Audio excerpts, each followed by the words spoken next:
Halo semuanya, hari ini kita akan bongkar tuntas apa sih yang sering bikin panen gurami itu gagal. Berdasarkan pengalaman langsung di lapangan, ternyata banyak banget loh kesalahan-kesalahan sepele yang akibatnya bisa fatal.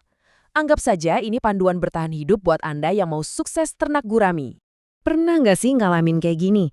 Anda beli bibit gurami, kelihatannya sehat, lincah banget. Terus Anda masukin ke kolam. Besok paginya kok ada yang mati tanpa sebab yang jelas?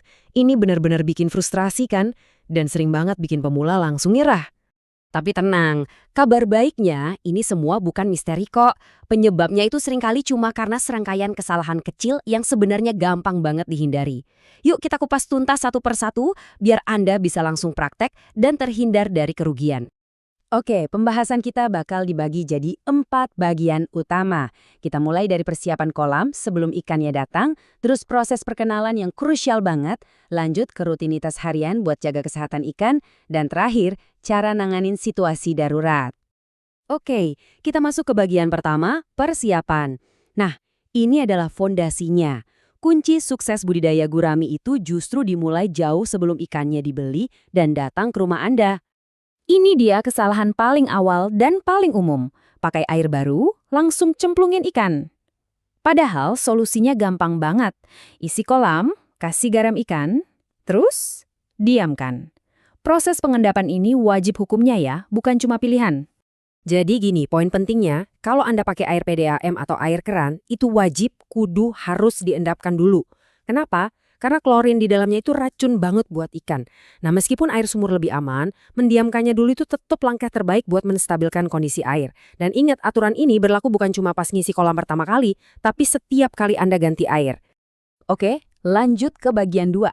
Setelah kolamnya siap, fase berikutnya adalah momen yang super krusial, yaitu pas ikannya baru datang. Cara Anda menyambut mereka ke rumah barunya ini bisa jadi penentu hidup dan mati loh. Semuanya berawal dari pemilihan bibit yang benar.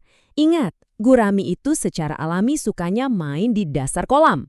Kalau Anda lihat ada bibit yang cuma diem aja, ngambang di permukaan, wah itu red flag besar.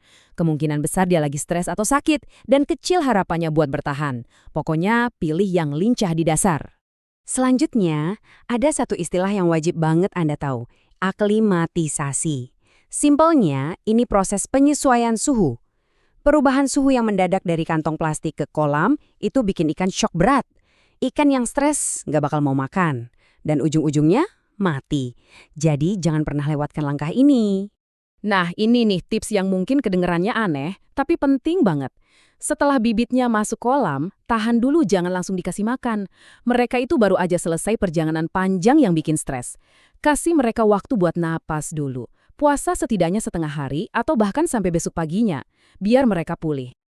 Begitu ikan udah di dalam kolam, tugas Anda selanjutnya adalah jadi dokter jaga. Mata harus jeli. Kalau Anda lihat ada satu aja ikan yang kelihatan sakit, misalnya ada jamur di badannya, jangan tunda lagi, langsung pisahkan. Percaya deh, ngurusin satu pasien itu jauh lebih gampang daripada nyelamatin satu rumah sakit yang kena wabah. Sip, sekarang kita masuk ke bagian 3, rutinitas. Ikannya udah nyaman nih. Sekarang gimana caranya biar mereka tetap sehat dan tumbuh besar? Jawabannya cuma satu, konsistensi dan kebiasaan yang benar. Terus ngasih makannya seberapa banyak sih? Nah, patokan dari para ahli itu gampang. 2% dari total berat badan ikan. Ngasih makan kebanyakan itu kesalahan fatal. Kenapa?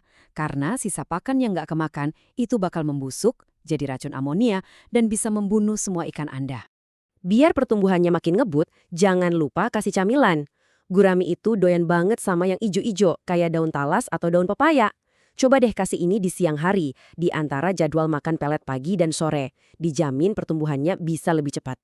Tapi ada aturan mainnya dan ini penting banget. Sama kayak pelet, sisa daun-daunan yang nggak habis dimakan juga bakal busuk dan ngerusak air. Jadi kalau cemilan siangnya sampai sore nggak habis, buruan angkat. Jangan sampai dibiarin ngendap dan jadi racun di dasar kolam.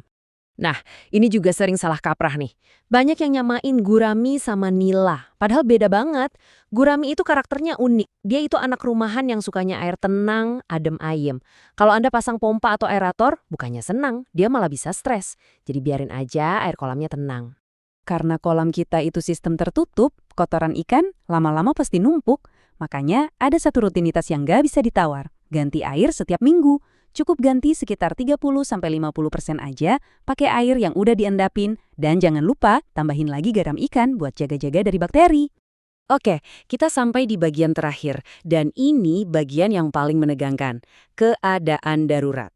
Ini adalah situasi di mana kita harus gerak cepat kalau nggak mau rugi besar dan panennya gagal total. Coba deh, perhatikan kutipan ini. Ini bukan nakut-nakutin ya, tapi ini fakta. Cuma karena satu ikan mati yang Anda biarkan, itu bisa jadi bom waktu yang meledak dan menghabisi seluruh isi kolam.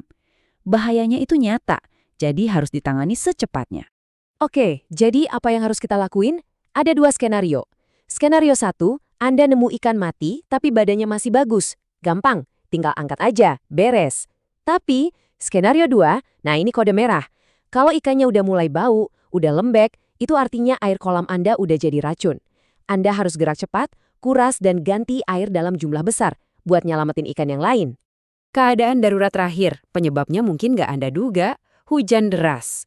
Jadi, air hujan itu punya pH yang beda jauh dan bisa bikin kondisi air kolam jadi jungkir balik. Ini bikin ikan stres. Makanya setelah hujan lebat, sangat disarankan buat ganti sebagian airnya. Dan yang paling penting, jangan kasih makan dulu. Biarin mereka puasa, karena pencernaannya lagi nggak bagus gara-gara perubahan pH tadi. Jadi intinya apa? Sukses budidaya gurami itu bukan soal punya resep rahasia atau jimat keberuntungan. Sama sekali bukan. Kuncinya cuma satu, disiplin. Disiplin untuk nggak mengulangi kesalahan-kesalahan sepele yang barusan kita bahas dari awal sampai akhir. Nah, sekarang giliran Anda. Setelah tahu semua nih, kira-kira langkah kecil apa nih yang bakal Anda terapkan pertama kali? Mungkin mulai sekarang airnya bakal diendapin lebih lama, atau jadi lebih waspada sama ikan yang sakit? Coba deh pilih satu aja untuk dimulai. Itu udah jadi langkah pertama yang besar menuju panen yang sukses.